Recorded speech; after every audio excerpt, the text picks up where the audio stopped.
ಈ ವಿಡಿಯೋ ನೋಡ್ತಾ ಇರೋ ಎಲ್ರಿಗೂ ನನ್ನ ನಮಸ್ಕಾರ. ಇದು ನಿಮ್ಮ ಮನೋಹರ ಆಚಾರ್. ಇದೆ ನೋಡಿ Sony FX6 ಕ್ಯಾಮ್ರಾ. ಕಾಸಿಗೆ ತಕ್ಕನಾಗೆ ಕಜ್ಜಾಯ ಅಂತಾರಲ್ಲ, ಅದು ಇದೇನೆ. Sony FX6 ಈಗಷ್ಟೇ ಲಾಂಚ್ ಆಗಿದೆ. ಅಂದ್ರೆ ಈಗಷ್ಟೇ ಅಂದ್ರೆ ಇವತ್ತಲ್ಲ, ಆಲ್ಮೋಸ್ಟ್ ಹೇಳಕ್ಕೋದ್ರೆ ಇದು ಈಗ ಲಾಂಚ್ ಆಗಿರೋ ಹೊಸ ಪ್ರೊಫೆಷನಲ್ ಕ್ಯಾಮ್ರಾ Sony FX6. ಬನ್ನಿ ಓಪನ್ ಮಾಡೋಣ. ಬನ್ನಿ ಅನ್ಬಾಕ್ಸ್ ಮಾಡೋಣ. FX6 ಒಳಗಡೆ ಹೇಗಿರುತ್ತೆ, ಹೇಗೆ ಕೊಟ್ಟಿರ್ತಾನೆ, ಏನೇನಿರುತ್ತೆ ನೋಡೋಣ. ಬಟ್ ಇದೊಂದೇ ನೋಡಿ ದುಡ್ಡು ಕೊಡೋದಕ್ಕೂ ಲಾಸು ಅನ್ಸೋದು. ಇನ್ನೊಂದು ಸ್ವಲ್ಪ ಕಲರ್ಫುಲ್ ಆಗಿ ಸ್ವಲ್ಪ ಬ್ರ್ಯಾಂಡ್ ಥರ, ಅಂದರೆ ನಮಗೆ ಓಪನ್ ಮಾಡಬೇಕಾದ್ರೆ ಖುಷಿಯಾಗೋ ಥರ ಕೊಟ್ಟಿದ್ರೆ ಇನ್ನೂ ಚೆನ್ನಾಗಿರ್ತಿತ್ತು. ತೀರಾ ಮರ ಕ್ಲಾಸಿಕ್ ಮಾಡಕ್ಕೆ ಕೊಟ್ಟಿದ್ದಾರೆ ಸೋನಿ ಅವರು. ಓಕೆ ನೋಡಿ, ಇದು ಪ್ಯಾಕೇಜಿಂಗ್ ಓಪನ್ ಆದ ತಕ್ಷಣ ಹೀಗಿದೆ. ಈಗ ನಾವು ಓಪನ್ ಮಾಡ್ತಿರೋದು LCD screen 2.76 million dots 3.5 inches ಇರುತ್ತೆ. ಇದು ಸೂಪರ್ ಆಗಿರುತ್ತೆ. ಈಗ ಸ್ಮಾರ್ಟ್ ಗ್ರಿಪ್ನ ಓಪನ್ ಮಾಡೋಣ. ಇದರಲ್ಲೇ ಝೂಮು, ವೈಡು, ರೆಕಾರ್ಡಿಂಗ್ ಮಾಡ್ಕೊಳ್ಳೋದು, ಕಸ್ಟಮೈಸಿಂಗ್ ಬಟನ್ ಎಲ್ಲ ಇರುತ್ತೆ. ಇದನ್ನು ಲಾಕ್ ಮಾಡಿಕೊಂಡು ಆಪ್ರೇಟ್ ಮಾಡ್ಬೋದು. ನಮ್ಗೆ ಹೇಗೆ ಬೇಕೋ ಹಾಗೆ ಫ್ಲೆಕ್ಸಿಬಲ್ ಆಗಿರುತ್ತೆ. ಎಸ್, ಇಲ್ಲಿ ಬಾಕ್ಸ್ಗಳು ಕೊಟ್ಟಿದ್ದು ಫಸ್ಟ್ ಫ್ಲೋರ್ ಖಾಲಿ ಆಗೋಯ್ತು ರೀ. ಇನ್ಕೆಲ್ಲ ಏನಿಲ್ಲ. ಈಗ ನೆಕ್ಸ್ಟ್ ಹೋಗೋಣ ಮತ್ತು ಕೆಳಗಡೆ ಏನು ಕೊಟ್ಟಿದ್ದಾನೆ ಅಂತ. ಇದು first layer. Okay, next cable ಆದಮೇಲೆ ಇದು ಇನ್ನೊಂದು ಇದು ಚೆನ್ನಾಗಿದೆ. ಇದು ಅಕಸ್ಮಾತ್ ನಾವು ಸನ್ಲೈಟ್ ತುಂಬ ಹೆವಿ ಇದ್ದಾಗ, ಲೈಟಿಂಗ್ಸ್ ಇದ್ದಾಗ ಬ್ಯಾಲೆನ್ಸ್ ಮಾಡೋದಕ್ಕೆ, ಸ್ಕ್ರೀನ್ ನೋಡೋದಕ್ಕೆ ಆರಾಮಾಗಿರುತ್ತೆ. ನೆಕ್ಸ್ಟ್ ಓಪನ್ ಮಾಡ್ತಾ ಇರೋದು ಬ್ಯಾಟ್ರಿ. ಸೋನಿ ಬ್ಯಾಟ್ರೀಸ್ ಆಲ್ಮೋಸ್ಟ್ ತುಂಬ ಬಾಳಿಕೆ ಬರುತ್ತೆ, ಲೈಫ್ ಬರುತ್ತೆ. ಎಚ್ ಕೋಡ್ ನೋಡಿ, ಇದೆ ಅದು ಬ್ಯಾಟ್ರಿ. ಇದರಲ್ಲಿ 3 ವರ್ಷನ್ ಬರುತ್ತೆ. ಅದನ್ನು ನಾನು ಲಾಸ್ಟಲ್ಲಿ ಹೇಳ್ತೀನಿ. ಮತ್ತು ನೋಡಿ, ಇದೆ ಬ್ಯಾಟ್ರಿ. ಮತ್ತು ಇದರ ಚಾರ್ಜರ್ ಕೂಡ ಅದ್ರ ಒಳಗಡೆ ಕೊಟ್ಟಿರ್ತಾರೆ ನೋಡಿ. ಇದೆ ಚಾರ್ಜರು. ಇದಕ್ಕೆ ಫಸ್ಟ್ ತೋರಿಸಿದ್ನಲ್ಲ, ಆ ಕೇಬಲ್ ಹಾಕಿ ಚಾರ್ಜ್ ಹಾಕಿದ್ರೆ ಆಯಿತು, ಅಷ್ಟೇ. ನೋಡಿ, ಅದರಲ್ಲಿ ಇನ್ನೊಂದು ಕೇಬಲ್ ಕೊಟ್ಟಿದ್ದಾರೆ. ಈ ಕೇಬಲ್ ನೀವು ಯೂಸ್ ಮಾಡಬೇಕಾದ್ರೆ ಗೊತ್ತಾಗುತ್ತೆ ಅಂತ. ಏನು ದೊಡ್ಡದಲ್ಲ, ಇದು ಬಿಟ್ಬಿಡಿ. ಓಕೆ, ಇರಲಿ ಸೈಡಲ್ಲಿ. ಮತ್ತು ಇದು direct power adapter. ಕ್ಯಾಮ್ರಾಗೆ direct power ಕೂಡ ಕನೆಕ್ಟ್ ಮಾಡ್ಬೋದು, ಯಾವಾಗಲೂ ಬ್ಯಾಟ್ರಿಲಿ ಆಪ್ರೇಟ್ ಮಾಡೋ ಬದಲು. ನೆಕ್ಸ್ಟ್ ಏನಿದೆ ಅದನ್ನು ನೋಡೋಣ. ಇವಾಗ ನಾನು ಓಪನ್ ಮಾಡ್ತಾ ಇರೋದು ಸ್ಮಾರ್ಟ್ ಹ್ಯಾಂಡಲ್. ಇದರಲ್ಲೂ ಕೂಡ ಝೂಮ್, ವೈಡು ಮತ್ತು ರೆಕಾರ್ಡಿಂಗ್ ಬಟನ್ನು ಎಲ್ಲ ಕೂಡ ಇದೆ. ಇದೊಂಥರ ಅಟ್ಯಾಚಬಲ್ಲು, ನೀವು ಬೇಕಾದಾಗ ಅಟ್ಯಾಚ್ ಮಾಡ್ಕೊಬೋದು. ಇದು ಚೆನ್ನಾಗಿದೆ ನೋಡಿ. ನೆಕ್ಸ್ಟು ಈಗ ನಾವು ಓಪನ್ ಮಾಡಿದ್ದು FX6 MARK2 ಬಾಡಿ ನೋಡಿ. ಇದೇ ನಮ್ಮ ಬೈಕು, ಕಾರ್ಗಳಿಗೆ ಇಂಜಿನ್ ಎಷ್ಟು ಇಂಪಾರ್ಟೆಂಟು, ಕ್ಯಾಮ್ರಾಗೆ ಸೆನ್ಸರ್ ಕೂಡ ಇಂಪಾರ್ಟೆಂಟು. ಇದು CMOS ಸೆನ್ಸರು 10.2 ಮೆಗಾಪಿಕ್ಸಲು, ಅದು ಎಫೆಕ್ಟಿವ್ ಮೆಗಾಪಿಕ್ಸಲು, ಮತ್ತು ಸಾಲಿಡ್ಡಾಗಿ ಫೋಕಸ್ ಇರುತ್ತೆ ಇದರಲ್ಲಿ. ಇದು ND ಫಿಲ್ಟರು. ಇದು ಭಾಳ ಇಂಪಾರ್ಟೆಂಟು. ಆ್ಯಕ್ಚುಲಿ ನಾವು ಹೊರಗಡೆ ಔಟ್ಡೋರಲ್ಲಿ ಸನ್ಲೈಟಲ್ಲಿ ತುಂಬ ಹೆವಿ ಲೈಟಲ್ಲಿ ನಾವು ಶೂಟ್ ಮಾಡಬೇಕಾದ್ರೆ ಅಪರ್ಚನ್ನ ಜಾಸ್ತಿ ಮಾಡಿದ್ರೆ ನಮಗೆ ಹಿಂದೆಗಡೆ ಬ್ಲರು ಮತ್ತು ಮುಂದೆಗಡೆ ಶಾರ್ಪ್ನೆಸ್ ಕಮ್ಮಿ ಆಗುತ್ತೆ ಅಂತ ಇನ್ಬಿಲ್ಟ್ ND ಫಿಲ್ಟರ್ ಕೊಟ್ಟಿದ್ದಾರೆ. ನಾವು ಎಕ್ಸ್ಟರ್ನಲ್ ಯೂಸ್ ಮಾಡೋದಕ್ಕೂ ಇಂಟರ್ನಲ್ ಯೂಸ್ ಮಾಡೋದಕ್ಕೂ ಡಿಫ್ರೆನ್ಸ್ ಇದೆ. ಸೊ ಕ್ವಾಲಿಟಿ ವೈಸು ತುಂಬ ಚೆನ್ನಾಗಿ ಬರುತ್ತೆ. ಇದು ವಿಡಿಯೋ ಮಾಡಬೇಕಾದ್ರೆ ಬಾಡಿ ಹೀಟಾಗಿ ನಾವು ರೆಕಾರ್ಡಿಂಗ್ ಮಾಡಬೇಕಾದ್ರೆ ರೆಕಾರ್ಡಿಂಗ್ ಸ್ಟಾಪ್ ಆಗಿ ಆಫ್ ಆಗಿ ಬಾಡಿ ಸ್ವಿಚ್ ಆಫ್ ಆಗಿ ಹೋಗ್ಬಿಡುತ್ತೆ. ಈಗ ನಾವು ಯೂಸ್ ಮಾಡ್ತಾ ಇರೋ DSLR ಬಾಡಿಯಲ್ಲಿ. ಬಟ್ ಈ ಬಾಡಿಲಿ ಏನಾಗುತ್ತೆ ಅಂದರೆ, ಎಷ್ಟೇ ಹೀಟ್ ಆದರೂ ಕೂಡ ಒಳಗಡೆದೇ ಫ್ಯಾನ್ ಇದೆ ಮತ್ತು ಹೀಟನ್ನು ಸಿಂಕ್ ಮಾಡುವಂಥ ಎಲ್ಲ ಮೆಟೀರಿಯಲ್ಸ್ಗಳು ಹಾಕಿರೋದ್ರಿಂದ ನಮ್ಗೆ ಯಾವುದೇ ರೀತಿ ಪ್ರಾಬ್ಲಮ್ ಆಗೋಲ್ಲ. ಶೂಟ್ ಕೂಡ ಕಂಫರ್ಟಬಲ್ ಆಗಿರುತ್ತೆ. ಇದು ಕೂಡ ಒಂದು ರೀತಿ ಕ್ವಾಲಿಟಿ ಅಂತಲೇ ಹೇಳ್ಬೋದು. ಈ ಕ್ಯಾಮ್ರಾದಲ್ಲಿ ಕೊಟ್ಟಿರೋ ಅಷ್ಟು ಫೀಚರ್ಸ್ನ ಕೊಡಬೇಕಂದ್ರೆ ಹಿಂದೆ ಎಲ್ಲ ಅಷ್ಟಪ್ಪ ಎಮ್ಮೆ ಗಾತ್ರದ ಕ್ಯಾಮ್ರಾಗಳನ್ನ ಕೊಟ್ಬಿಡ್ತಾಯಿದ್ರು. ಈಗ ಇದನ್ನು ಮ್ಯಾಗ್ನೇಷಿಯಮ್ ಅಲಾಯ್ಲ್ ಎಕ್ಸ್ಟರ್ನಲ್ ಇಂಟರ್ನಲ್ ಚಾರ್ಜ್ ಅಂತ ಏನೇನೋ ಕೊಟ್ಟಿದ್ದಾರೆ. ನನ್ನ ಪ್ರಕಾರ ಹೇಳ್ಬೇಕಂದ್ರೆ ಲೈಟ್ ವೆಯ್ಟಾಗೆ ತುಂಬ ಚೆನ್ನಾಗಿ ಇದೆ. ಇದು ತುಂಬ ಚೆನ್ನಾಗಿದೆ. ಮೊದಲು ಬರ್ತಾ ಇದ್ದೆಲ್ಲ ತುಂಬ ವೆಯ್ಟ್ ಇರ್ತಿತ್ತು, ಮತ್ತು ಇದು ವೆಯ್ಟ್ಲೆಸ್ ಕೂಡ ಇದೆ. ಆರಾಮಾಗಿ ನಾವು ಆಪ್ರೇಟ್ ಕೂಡ ಮಾಡ್ಬೋದು. ತುಂಬ ಹೆವಿ ಅಂತ ಕೂಡ ಅನಿಸಲ್ಲ ನಮಗೆ. ಫೈನಲಿ ನಾನು ಏನು ಹೇಳ್ತೀನಿ ಅಂದರೆ, ಇದರ ಕ್ವಾಲಿಟಿ ಹೇಗಿದೆ ಅಂದರೆ, ವೆಡ್ಡಿಂಗ್ ಮತ್ತು ಇವೆಂಟ್ ಫೋಟೋಗ್ರಾಫರ್ಸ್ಗಳಿಗೆ, ವೀಡಿಯೋಗ್ರಾಫರ್ಸ್ಗಳಿಗೆ ಇದು ಸೂಟಬಲ್ ಆಗಿದೆ. ಹೇಳಿ ಮಾಡಿಸಿದ್ದು ಅಂತ ಹೇಳ್ತಾರಲ್ಲ, ಆ ಥರ ಇದೆ. ನಮಗೆ ಬೇಕಾಗಿರೋದು ಎಕ್ಸ್ಟರ್ನಲ್ ಔಟ್ಪುಟ್ಟಿಂದ ಹಿಡಿದು ಮತ್ತು ಈಟ್ ಸಿಕ್ಕಿಂಗಿಂದ ಹಿಡಿದು ಮತ್ತು ಪವರ್ ಕನ್ಸಪ್ಷನ್ನು ಮತ್ತು ನಮಗೆ ಬೇಕಾಗಿರೋ ಎಕ್ಸ್ಟ್ರಾ ಮೆಟೀರಿಯಲ್ಸ್ನ ಕನೆಕ್ಟ್ ಮಾಡ್ಕೊಳ್ಳೋದು, ಔಟ್ಪುಟ್ಟು, ಇದೆಲ್ಲ ಕಂಪ್ಲೀಟ್ಲಿ ನಾವು ಹೇಳಿ ಮಾಡಿಸ್ಕೊಂಡಿರೋ ಥರನೇ ಇದೆ. ತುಂಬ ಚೆನ್ನಾಗಿದೆ.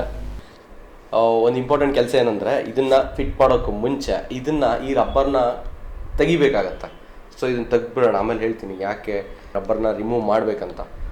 ನಿಮ್ಗೆ ಇದು ಕಾಣಿಸ್ತಾ ಇದೆಯಾ? ಓಕೆ, ಈ ಕನೆಕ್ಷನ್ಗೆ ಇದು ಕನೆಕ್ಟ್ ಆಗಬೇಕು. ಅದು ಕನೆಕ್ಟ್ ಆದರೆ ಮಾತ್ರ ನಿಮಗೆ ಇಲ್ಲಿರುವಂಥ ಎಲ್ಲ ಬಟನ್ಸ್ ಏನಿದೆ ಇದೆಲ್ಲ ವರ್ಕ್ ಆಗುತ್ತೆ.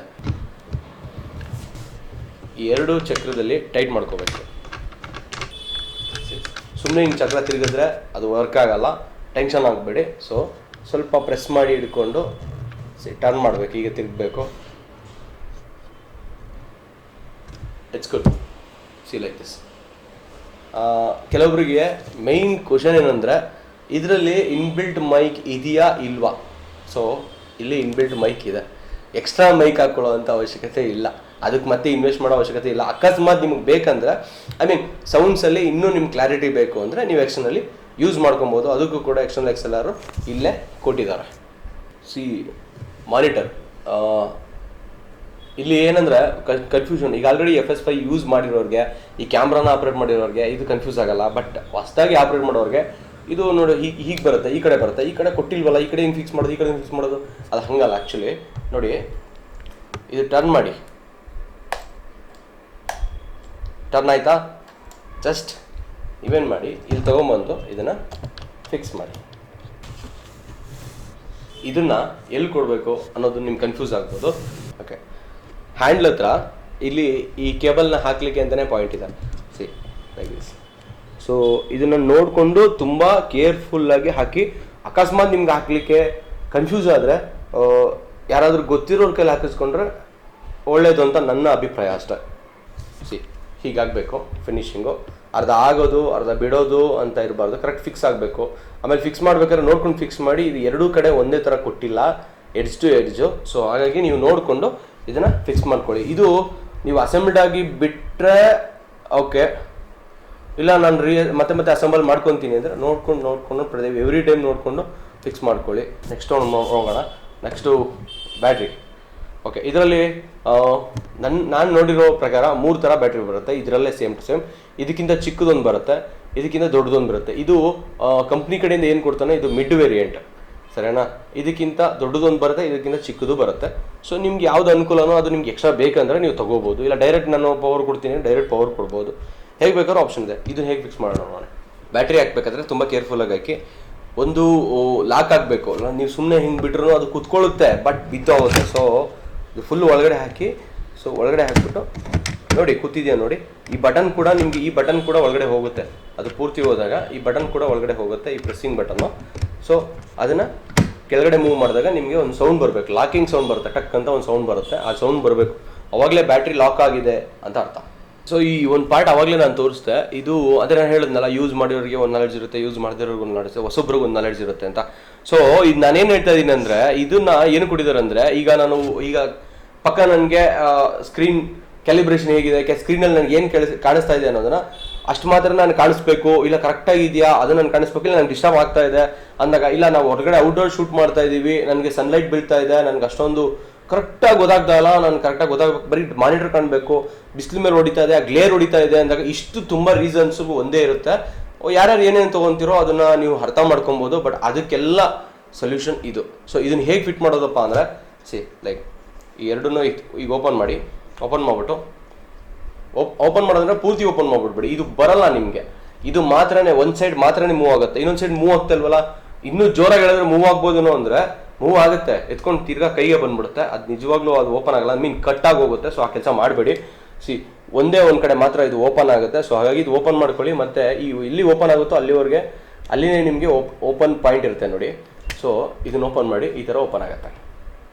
ಸೊ ನಿಮ್ಗೆ ಅವಾಗಲೇ ನಾನು ತೋರಿಸಿದ್ದೀನಿ. ಸೊ ಇದನ್ನು ಹೇಗೆ ಫಿಟ್ ಮಾಡೋದು ಅಂದರೆ, ಏನಿದೆ